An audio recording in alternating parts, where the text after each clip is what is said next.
ഹരേ Krishna. Good evening all. ഇന്നും ശിവഖേരയുടെ തന്നെ പുസ്തകത്തിലെ യു ക്യാൻ വിൻ പുസ്തകത്തിൻ്റെ പേര്. അപ്പോൾ അതിൽ നിന്ന് ഒരു ചെറിയ സ്റ്റോറി. ഒരു കുട്ടി ഐസ്ക്രീം ഷോപ്പിൽ പോയി. അവന് ഇഷ്ടപ്പെട്ട ഐസ്ക്രീം ചൂണ്ടിക്കാണിച്ചു. എത്രയാണ് വിലയെന്ന് ചോദിച്ചു. അപ്പോൾ അവർ പറഞ്ഞു 70 cents ആണെന്ന് പറഞ്ഞു. അപ്പോൾ ഓക്കെ, അതിനടുത്തിരിക്കുന്ന ചെറിയ കപ്പിന് അത് 60. അപ്പോൾ അത് മതിയെന്ന് പറഞ്ഞ് അവൻ അത് കഴിച്ചിട്ട്, അപ്പം 2 തവണ വില ചോദിച്ചപ്പോഴേക്കും അവർക്ക് കുറച്ച് ബുദ്ധിമുട്ടായി.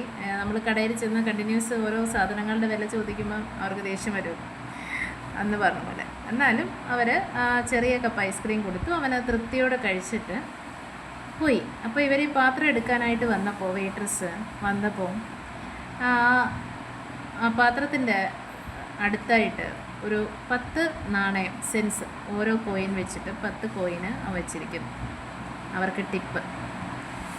അപ്പോൾ അവർ അതിശയിച്ച് പോയി അത് കണ്ടപ്പോൾ. അതായത് കൊച്ചുകുട്ടി ആയിട്ട് കൂടെ അവർക്ക് ടിപ്പ് കൊടുക്കണമെന്ന് വിചാരിച്ചിട്ട് അവന് ഇഷ്ടപ്പെട്ട ഐസ്ക്രീം അവൻ കഴിച്ചില്ല. അപ്പോൾ അങ്ങനെ മറ്റുള്ളവരെ പരിഗണിക്കാനുള്ള മനസ്സ്, ആ ഒരു കമ്പാഷൻ, എമ്പതി, പൊളൈറ്റ്നെസ് നമ്മുടെ ഇന്നത്തെ തലമുറയിൽ ഇപ്പോൾ കുറഞ്ഞു വരുന്ന കാര്യമാണ്. എന്ത് കിട്ടിയാലും മുഴുവനായിട്ട്, അല്ലെങ്കിൽ അവർക്ക് തന്നെ വേണം, അല്ലെങ്കിൽ മറ്റുള്ളവർക്ക് ഷെയർ ചെയ്യണം. അങ്ങനെയുള്ള ക്വാളിറ്റീസൊക്കെ കുറഞ്ഞു വരുന്ന സമയത്ത് ഇങ്ങനെയുള്ള കഥകളൊക്കെ കുട്ടികൾ കേൾക്കുന്നത് നല്ലതായിരിക്കും.